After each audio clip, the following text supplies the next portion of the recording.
The fate of a man accused of hitting and killing a WMU student while drunk and speeding is now in the hands of a jury. Yeah, they've been deliberating since 1 this afternoon. As we wait for a verdict, our Yasmin Ludi wraps up today's closing arguments. Before deliberations started Thursday, the jury had the opportunity to hear from both sides one final time during closing arguments. Mr. Hudgens was the one who needed a sober driver that night, but because he tried to play one, even though he was not sober, Bailey Broderick died.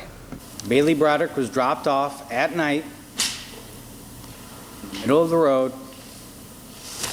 around the back of a car, and ran directly in front of an oncoming vehicle.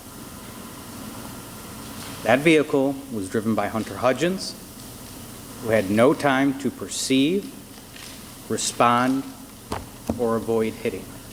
Based on testimonies from witnesses, prosecuting attorney Amy Shepard argued that Hudgens, who was 19 years old in November 2021, was drunk and was driving less alert. You can take into consideration that Dr. Kushlikas said that at the level that Mr. Hudgens was, he was not safe to drive at that time.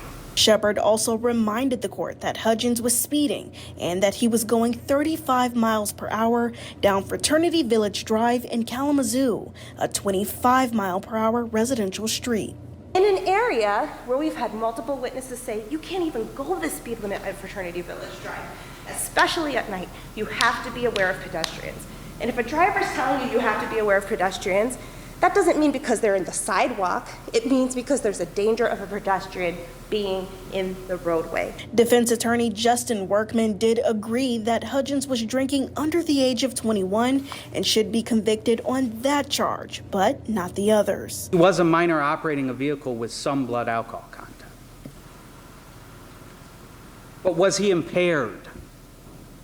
No. Was impairment the cause of this accident? No. We're all human.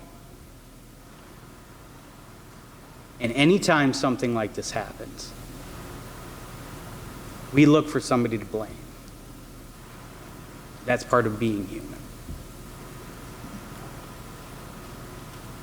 But that desire for blame, for retribution, cannot outweigh the actual facts, the actual evidence, and the actual law.